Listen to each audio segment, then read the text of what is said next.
The alarm was not a sound. It was a physical presence. A piercing, serrated shriek that sliced through the sterile air of the pediatric intensive care unit at St. Jude's General Hospital, Cleveland, Ohio. It was 10:14 p.m. on a Tuesday in late September, 2024, a date that would later be marked as the beginning of everything. The sound was a digital scream for a life that was flickering out. Leo Martinez, all of 2 years old, was the epicenter of the chaos. His tiny body, lost in a sea of white sheets and tangled wires, was failing. The monitor above his crib painted a terrifying picture in jagged, frantic lines. His oxygen saturation, a number that should have hovered near 100, was plummeting into the low 70s. A dusky, terrifying grayness crept across his skin, a shadow of the life he was losing. "He's in full crisis. Get me another unit of O-neg stat. Push another 20 milligrams of solumedrol." Dr. Mark Evans, head of pediatrics, barked the orders. His voice, usually calm and authoritative, was strained, tight, with a frustration that bordered on anger. He was a man who believed in protocols, in the established pathways of medicine that had served him for 2 decades. Now, those pathways were leading to a dead end. The transfusions were a stopgap, the steroids a shot in the dark. Nothing was holding. Amidst the controlled panic, Nurse Sarah Jenkins moved with a different kind of energy. It wasn't the frantic energy of a race against time, but the focused, deliberate grace of a craftsman. Her hands were sure as she adjusted Leo's foreline, her voice a low murmur that cut through the electronic shrieking as she spoke to the tiny, unresponsive child. "It's okay, sweet boy. It's okay. We're right here." The narrative of Sarah Jenkins's life was written in moments like these. With 12 years logged in the trenches of pediatric critical care, she had learned to read the silent language of suffering. She saw past the terrifying data on the screen to the child beneath, a small boy who should have been chasing butterflies, not fighting for his next breath. She met the eyes of Leo's mother, Maria, who was flattened against the hallway wall, a silent scream trapped in her throat. Sarah offered a small, barely perceptible nod. "I'm here. He's not alone." After 23 agonizing minutes, the alarm subsided. The crisis had passed, but it was a hollow victory. Leo was stable, but the term was a clinical fiction. He was merely not actively dying. Dr. Evans, his face grim, stripped off his gloves and walked over to Maria and her husband David, who was holding his wife up. "His autoimmune hemolytic crisis is treatment-resistant," Dr. Evans said, his voice stripped of all warmth. It was the detached tone of a man delivering a weather report. "We've exhausted all conventional therapeutic options. The immunoglobulins, the rituximab, the high-dose steroids. His system is simply not responding. At this point, I think we need to have a serious discussion about shifting our goals to palliative care, to make him comfortable." The word comfortable landed like a physical blow. It was a euphemism for surrender. Maria let out a choked sob, the sound swallowed by the humming machinery of the ICU. David's face, already pale with exhaustion, seemed to crumble. They were being told to prepare for their child's death. Sarah, quietly restocking a supply cart nearby, heard every word. She watched the life drain from the parents' faces, saw the hope they had clung to for months evaporate under the harsh fluorescent lights. She looked from their shattered expressions to Dr. Evans's retreating back, then to the small, fragile form in the crib. For Dr. Evans, this was the end of a protocol, the final step in a flowchart of failure. For Sarah Jenkins, it was the beginning of a promise she made to herself, to the universe, to the little boy who couldn't hear her. She would not let this child die. That night, the hospital's oppressive atmosphere followed Sarah home. It clung to her scrubs, a miasma of antiseptic and sorrow. Her own home, a modest 2-story colonial in a quiet suburb, felt like a different planet. The air smelled of the spaghetti and meatballs her husband Tom had saved for her, and the faint, sweet scent of her daughter's shampoo. "Rough one?" Tom asked, his eyes full of a gentle concern that had become all too familiar. Sarah just nodded, sinking into a kitchen chair. The exhaustion was bone deep, a heavy, leaden thing that settled in her marrow. Later, as she tucked her 8-year-old daughter Lily into bed, the disconnect was jarring. Lily was chattering about her day, about a gold star she got in art class for a drawing of a unicorn. "Mommy, look," she said, holding up the paper. "He has a magic horn." Sarah forced a smile. "It's beautiful, sweetie, so magical." But her mind was miles away, back in the ICU, replaying the frantic rhythm of the heart monitor. She was there, but she wasn't. Lily's small face fell for a fraction of a second, sensing her mother's absence. This was Sarah's why. This consuming, overwhelming need to protect and to heal was born from her own childhood. Her younger brother had battled a severe respiratory illness, and a teenage Sarah had been his fiercest advocate, his shadow, learning the cadence of his breathing, the meaning of every cough. It had instilled in her a core philosophy. Charts tell you the numbers, but the child tells you the story. You have to listen to the story. Leo's story couldn't end this way. As she kissed Lily goodnight, Tom stood in the doorway. "You can't save them all, Sarah," he said softly, echoing a conversation they'd had 100 times. She paused at the door, the dim light from the hallway casting a long shadow. "Maybe not," she whispered, her voice thick with a resolve he knew all too well. "But what if you're the only one who can save this one?" The question hung in the quiet house, a promise and a prophecy. Weeks bled into a grim, monotonous cycle. By mid-October, Leo was a ghost of himself, kept alive by the sheer will of the machines he was tethered to. Sarah, refusing to surrender, turned her grief and rage into fuel. Her nights were no longer for sleep, but for a desperate pilgrimage through the digital catacombs of medical science. She scoured obscure journals, international research databases, and late-night forums where doctors spoke more freely than they did in hospital corridors. Then, she found it. It wasn't a headline study, it was a footnote, a 15-year-old case study from a small research institute in Heidelberg, Germany. The paper detailed the case of a young girl with an uncannily similar treatment-resistant hemolytic crisis. The German doctors had theorized a radical solution. They believed a donor could exist with a unique, uncatalogued antibody profile plasma that didn't just replace what was lost, but actively suppressed the patient's own rogue immune system. The donor's plasma would contain suppressor antibodies that could neutralize the patient's self-attacking ones. It was a targeted, biological peace treaty. The problem, the paper concluded, was that finding such a donor was a statistical nightmare, a search for one specific grain of sand on all the world's beaches. Her heart pounding, Sarah spent the next 48 hours compiling her findings into a formal proposal, complete with translations of the German text and a detailed plan for implementation. She requested a meeting with Dr. Evans, her hands trembling slightly as she handed him the file. He scanned the pages, his expression shifting from curiosity to skepticism, and finally to outright derision. "Fringe science, Nurse Jenkins," he said, closing the folder and pushing it back across the desk. "This is anecdotal nonsense based on a single case from a decade and a half ago. Do you have any idea the odds of finding a donor with this hypothetical antibody profile?" "But what if we looked?" Sarah pressed, her voice pleading. "We don't have the resources or the time to chase ghosts," he said, his tone final. "Focus on your duties. Make Mr. Martinez comfortable." Dejection was a cold wave, but it didn't extinguish the spark. As she walked away, a nagging thought, planted days ago, began to sprout. O negative. Her own blood type was the universal donor. It was a long shot, a wild, irrational leap of faith, but it was the only shot she had.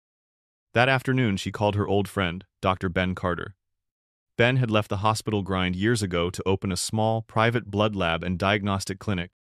She explained the situation, the theory, the desperation. She asked him to run a complex, experimental compatibility panel, matching her blood against a sample of Leo's she had procured during a routine draw. Ben was hesitant. "Sarah, this is way off book. The kind of test you're talking about, it's not standard." "Please, Ben," she begged, "just run it. As a favor." 3 days later, her phone rang. It was Ben. His voice was breathless, shaking with a disbelief that mirrored her own. "Sarah, I've run it 3 times because I didn't believe it. The markers, the antibody profiles, it's not just a match, it's a perfect mirror image. Your plasma has the exact suppressor antibodies the German study hypothesized. I've never seen anything like it. This isn't 1 in a million, it's 1 in a billion." Armed with this irrefutable data, Sarah didn't request another meeting. She cornered Dr. Evans in the hallway outside the ICU, the Martinez family standing with her, a united front of desperate hope. She didn't just present the theory this time, she presented the solution, herself. Faced with the data, the living proof, and the pleading eyes of the parents, the armor of Dr. Evans's doctrine finally cracked. He let out a long, weary sigh. "One time, Jenkins, he conceded, his voice heavy with reluctance. We will perform one supervised emergency plasmapheresis, and if there is so much as a single adverse reaction, it is over. Understood? Understood, Sarah said, a tidal wave of relief washing over her. The atmosphere in the ICU room for the donation was thick with tension. Mr. Robert Caldwell, the hospital's chief administrator, stood near the door, his arms crossed, a clipboard in hand. His presence was that of a vulture circling. He was not there to witness a miracle, but to document a potential lawsuit. Dr. Lieberwacher Evans, his face a mask of professional anxiety, supervised every step of the process.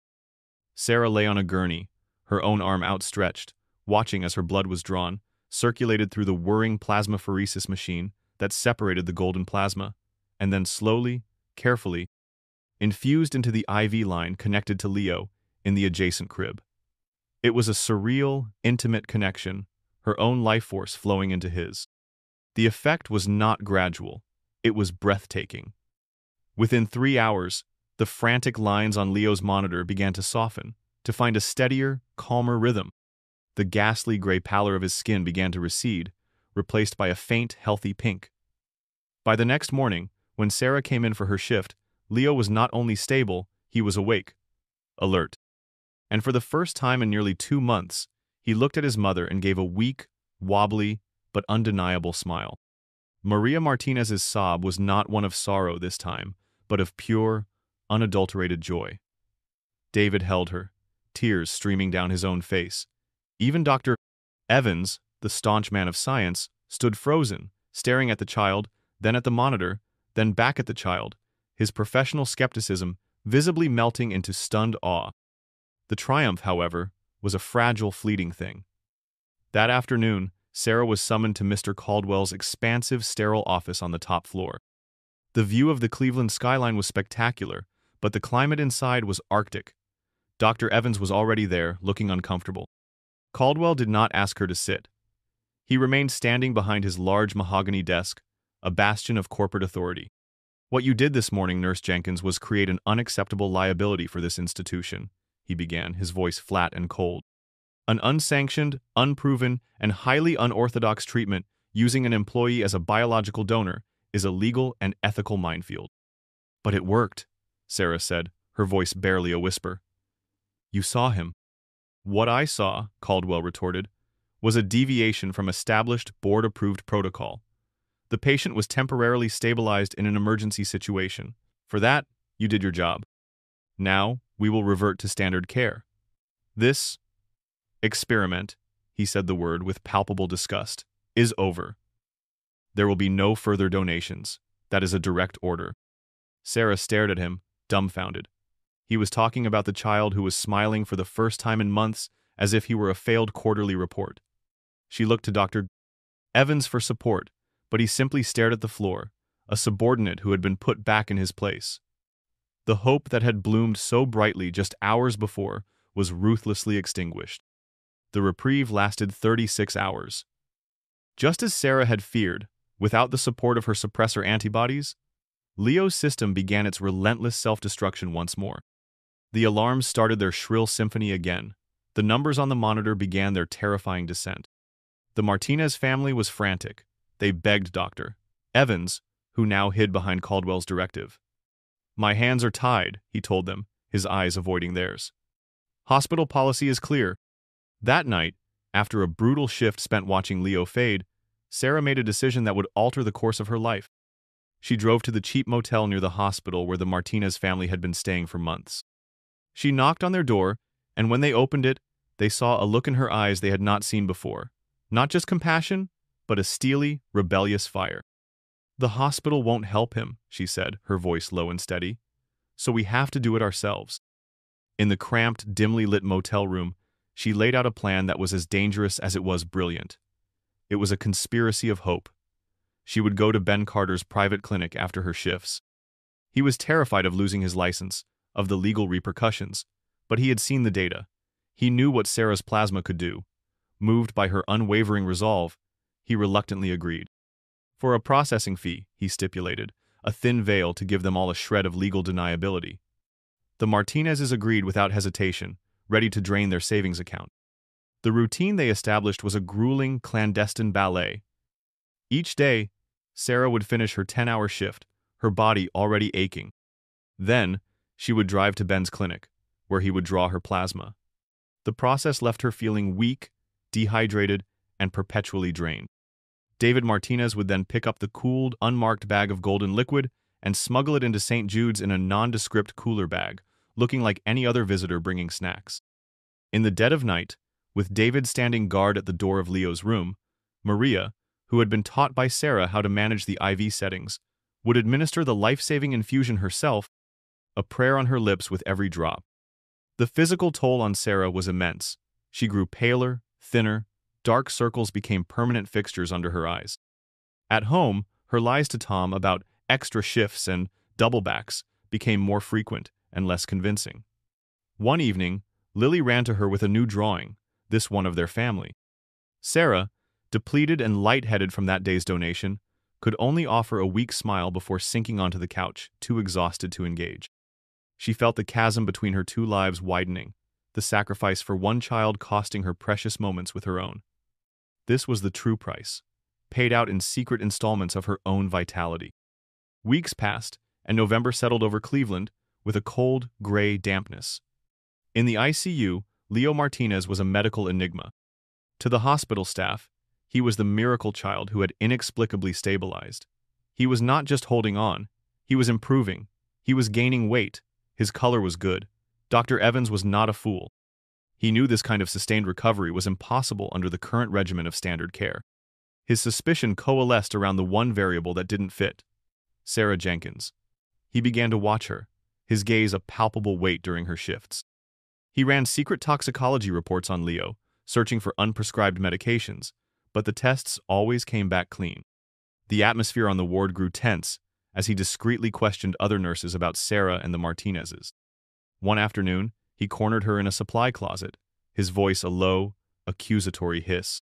"I don't know what you are doing, Nurse Jenkins, but I know you are doing something." "I will find out," he promised, his eyes hard as flint. "And when I do, I will personally see to it that you never practice nursing again." The threat was chilling, but it was no longer the only one.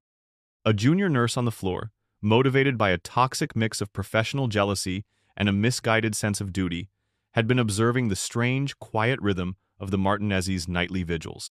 She noticed the cooler bag, the hushed conversations, Sarah's constant presence even when she wasn't on shift. She made an anonymous call. The call was to the Cuyahoga County Child Protective Services hotline. She reported suspicious activity, using loaded phrases like unauthorized medical experimentation and parental non-compliance. 2 days later, Ms. Janet Albright arrived. She was the embodiment of bureaucracy, a woman with tired eyes, a sharp suit, and a soul steeped in cynicism. She carried a thick binder and an air of unimpeachable authority. She began her investigation by separating Maria and David, grilling them in sterile, windowless interview rooms. Her questions were daggers wrapped in professional jargon. "Can you explain why you refuse to accept the hospital's recommended care plan? Are you being coerced by anyone to perform these? Alternative treatments? Do you understand that interfering with your son's prescribed care could be considered medical neglect?" She treated Sarah not as a dedicated caregiver, but as the primary suspect in a bizarre crime. She interviewed her in a small office, her pen scratching across a legal pad, twisting Sarah's compassion into obsession. "Colleagues have noted your unusual level of involvement with this family, Nurse Jenkins. Would you say it's a healthy professional relationship?" The investigation was a slow, grinding nightmare.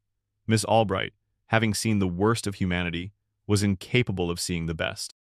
She interpreted the parents' fierce love as a dangerous conspiracy, and Sarah's selfless sacrifice as a sinister, controlling pathology, perhaps even a case of Munchausen syndrome by proxy. She ended her final interview with a threat that made Sarah's blood run cold.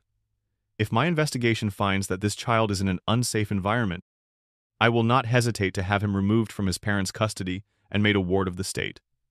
The system, designed to protect children, was now being weaponized to torture the very people trying to save one. The CPS investigation was the spark, but the story needed an accelerant. It came in the form of Valerie Diaz, a local news blogger whose website, The Cleveland Torch, thrived on outrage and scandal.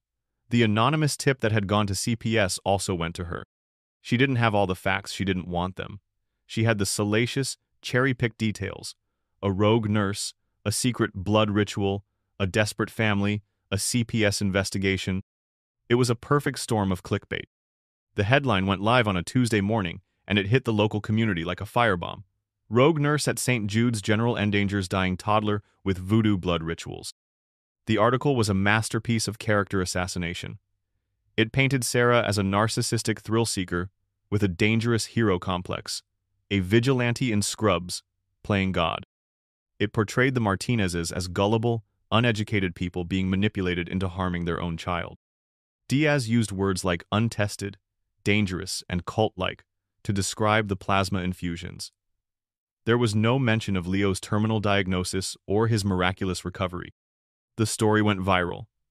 Sarah's public Facebook profile was discovered, and the floodgates of digital hatred opened. The comments were a torrent of venom. She should be in jail! What kind of monster experiments on a baby? Take her nursing license and her own kid away. The vilification spilled into the real world. As she left the hospital that evening, she found the words, "Baby Killer," scrawled in thick red marker across the driver's side door of her car.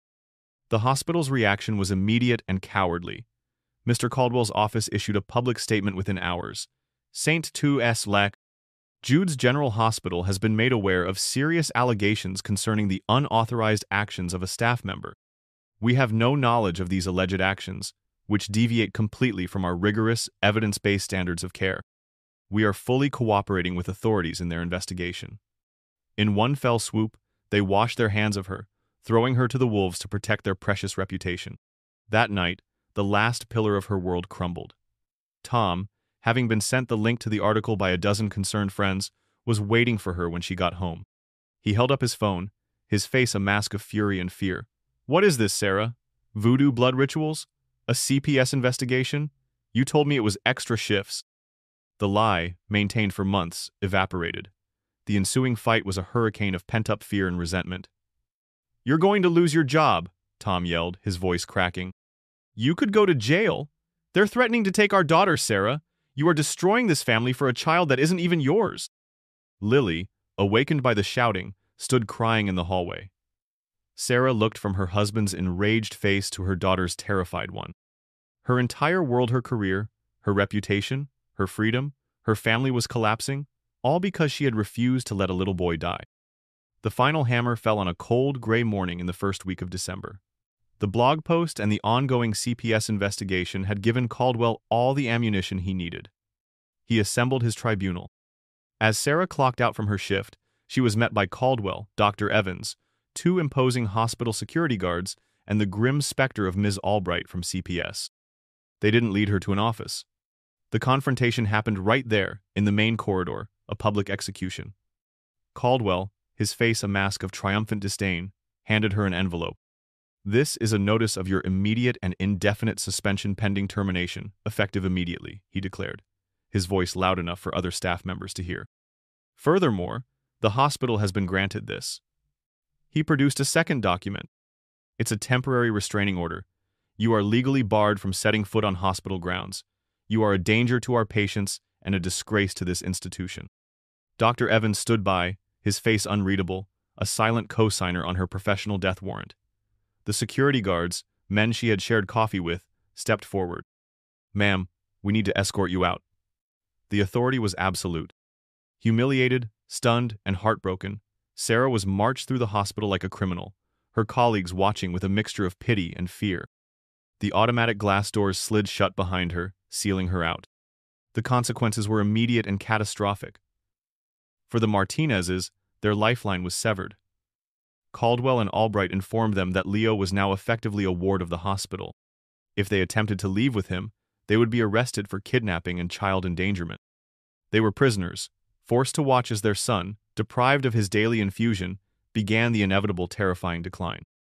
Within 24 hours it began. The first alarm, a dip in his oxygen levels, then another. The numbers on his monitor started to fall, a slow-motion replay of the crisis that had started it all. He was crashing, and this time, there was no secret weapon, no conspiracy of hope. There was only the cold, unyielding protocol of the system that had won. David and Maria Martinez watched the life fading from their son for 12 agonizing hours. They had lost everything: their hope, their privacy, their autonomy, and the one person who had fought for them. And in that absolute loss, they found a new kind of strength, the strength of those with nothing left to lose. David, a quiet man who had documented their entire ordeal with the meticulousness of a historian, opened the worn binder he had kept. It was all there, a detailed timeline of every secret infusion, logs of Leo's vital signs showing his stability on donation days, photos of the unmarked cooler bags, and even a notarized, signed affidavit from Dr. Ben Carter, who had finally agreed to risk everything and come forward. Most powerfully, David had short, heartbreaking video clips on his phone. Leo on an infusion day, smiling and clapping his hands. Leo, 24 hours later, listless and pale. "That's it," David said to Maria, his voice a low growl of pure rage. "They want a show? We'll give them a show." They didn't call a lawyer. They called the news desk of every television station in Cleveland. Then, they walked out of the ICU, down the elevator, and straight to the main entrance of St. Tima. Jude's General, the very spot where Sarah had been so publicly shamed. As news vans screeched to a halt, they began their impromptu press conference. Maria, her face ravaged by grief but her eyes blazing with a mother's fury, stepped forward first. She held up a small, printed photo of Sarah Jenkins. "This woman is not a monster," she cried, her voice ringing out across the hospital's manicured lawn. "Her name is Sarah Jenkins, and she is a hero. She is the only reason our son Leo is still alive. While this hospital and these doctors were telling us to plan his funeral, she was sacrificing her health, her reputation, and her job to save him." Then David stepped up, his voice shaking but clear. He laid out the evidence, piece by piece, for the rolling cameras. He held up the binder. He played the videos on his phone. The contrast between the happy, thriving child in the video and the reality inside the hospital was devastating and undeniable. "St. Jude's General is letting our son die," David said, his voice breaking as he pointed a trembling finger toward the ICU window, 3 floors up. "Right now, as we speak. Because they care more about their paperwork and their liability than his life. They call what Sarah did a risk. We call it a miracle." A reporter from a major affiliate was live streaming the entire event. It exploded online. The narrative, so carefully constructed by Valerie Diaz and the hospital, shattered in an instant. The Save Leo hashtag, started by a sympathetic viewer, began to trend. It was quickly followed by Stand with Sarah. The story was no longer local. It was national. The rogue nurse was being recast in real time as the Angel of St. Jude's. Valerie Diaz, seeing the tsunami of public opinion turning, scrambled to delete her original hit piece, shamelessly publishing a new article praising Sarah's courage and decrying the hospital's cold-hearted bureaucracy. The story, now amplified by national news networks, reached the desk of Dr. Alistair Finch, the world-renowned head of immunological research at Johns Hopkins in Baltimore. As he watched the press conference, he didn't see a voodoo ritual. He saw a brilliant, intuitive, real-world application of cutting-edge antibody suppression theory. It was the kind of bold, patient-first thinking he championed. He didn't release a statement. He picked up the phone and called the private number of the chairman of the board of directors for the St. Jude's General Health System. The hospital board, already reeling from the PR apocalypse and the looming threat of a massive lawsuit from the Martinez family, now faced pressure from one of the most respected names in medicine. Dr. Finch's validation was the final, fatal blow to Caldwell's and Evans's position. An emergency board meeting was convened. It lasted less than an hour. The phone call came to Sarah's house that evening. It was a number she recognized as belonging to Robert Caldwell. She almost didn't answer. His voice was thin, stripped of all its former arrogance. It was the voice of a man who had been utterly defeated. "Nurse Jenkins, Sarah, the board has reviewed your case. Your suspension has been lifted, effective immediately. Dr. Evans has been instructed to facilitate Leo's treatment under the guidance of Dr. Finch at Johns Hopkins. The hospital, we are asking you to please come back." Sarah returned to the hospital an hour later. Tom was by her side, his hand holding hers, his face a mixture of pride and awe. As they approached the main entrance, the security guards who had escorted her out now held the doors open, their eyes downcast. As she walked through the corridor, the whispers were different. They were whispers of admiration. Nurses and doctors she passed stopped and began to applaud, a slow, spreading wave of recognition. She didn't acknowledge them. Her focus was singular. She walked straight to the ICU, to the room where Leo was once again hooked up to a symphony of alarms. He was weak, his breathing shallow. Without a word, she prepped her own arm, sat in the chair, and hooked herself up to the plasmapheresis machine one more time. As her golden plasma began its life-saving journey into his small body, the chapter ended with the most beautiful sound in the world. The steady, reassuring beep of a stabilizing heart monitor. 48 hours later, the world was a different place. Leo Martinez, now stable and breathing on his own, was officially accepted into a groundbreaking treatment program at Johns Hopkins, a program built entirely on the foundation of what Sarah had started. The Martinez family was packing, preparing to fly to Baltimore, their faces filled with a hope they thought they had lost forever. Sarah was at home. She was physically and emotionally scoured, hollowed out by the ordeal. She sat on the living room floor, trying to piece her life back together, trying to fully reconnect with a daughter who still looked at her with a hint of confusion. The immediate threat to her job was gone, but the future felt uncertain, the trust irrevocably broken. The home phone rang, an unfamiliar number with a Florida area code. She answered it hesitantly. "Am I speaking with Sarah Jenkins?" a warm, professional voice asked. "Yes, this is she." "Mrs. Jenkins, my name is Eleanor Vance. I'm with the Corporate Outreach Division of the Walt Disney Company in Orlando." Sarah was silent, completely bewildered. "We've all been following your story here," the voice continued, full of genuine kindness. "It's been on all the national news feeds. What you did for that little boy, Leo, well, it represents a kind of real-world magic and selfless courage that Walt Disney himself always sought to inspire with our work." Sarah sank onto a nearby chair, the phone pressed hard against her ear. "You gave a family hope when they had none," Ms. Vance said. "You endured an incredible ordeal to do it. We'd like to give your family a little bit of magic back. The Walt Disney Company would like to fly you, your husband, and your daughter first class to Walt Disney World for a week-long vacation. Everything will be taken care of. A suite at the Grand Floridian, park passes, dining, a personal guide. Think of it as a thank you from all of us for reminding us what true heroism looks like." The phone slipped from Sarah's hand, clattering to the floor. The dam broke.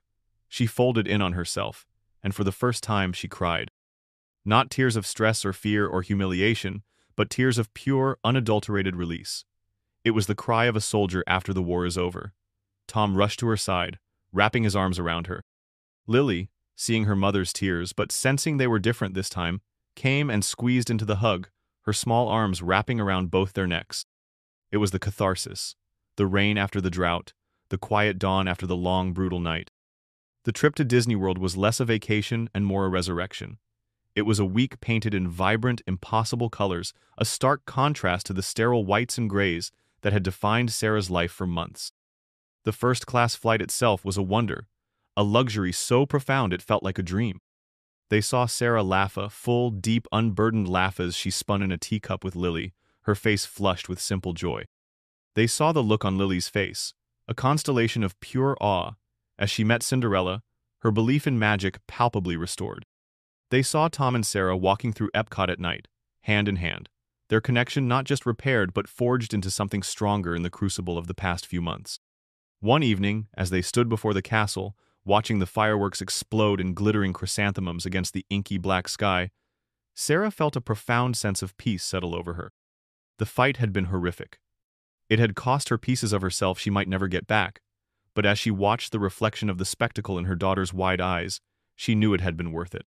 The exhaustion, the vilification, the fear, all of it faded in the face of two simple truths. Leo Martinez was alive, and her own family was whole. 6 months later, the ripples of Sarah Jenkins's defiant act of compassion continued to spread. A video call screen showed Leo Martinez no longer in a hospital bed, but on a colorful playmat in his own living room. He was babbling happily, stacking blocks with a chubby, steady hand. His managed treatment plan, the Jenkins Protocol, as Dr. Finch's team affectionately called it, was a resounding success. He had a future. Back at St. Jude's General, Mr. Caldwell had been forced into an early, unceremonious retirement. The The board had made its choice between liability and integrity. Dr. Tutu Tavin Evans, profoundly humbled, now chaired a new hospital committee for compassionate use cases, tasked with reviewing and fast-tracking promising experimental treatments. He was a changed man, one who now listened more to the story than to the chart. And Sarah Jenkins was still there. She had been offered promotions, administrative roles, a chance to leave the front lines. She turned them all down. She remained a pediatric ICU nurse, her scrubs and stethoscope her chosen armor. This was where she belonged. However, she now had a second calling. On her days off, she was a nationally recognized patient advocate, giving talks and working with medical foundations to dismantle the very bureaucratic walls she had been forced to break through. Her story became a parable in the medical community, a testament to the fact that true care is not always found in a flowchart or a peer-reviewed study, but in the fierce, unwavering, and sometimes rebellious courage of the human heart. She had done more than save one child. She had challenged a system, and in doing so, reminded it of its own soul. The final image was not of her on a stage or on a television screen, but of Sarah, back in the quiet hum of the ICU. She was holding the small hand of a new patient, a little girl with wide, frightened eyes. She leaned in close, her voice a calm and steady murmur against the beeping of the machines, a gentle, reassuring smile on her face. She was an angel in scrubs, exactly where she was meant to be.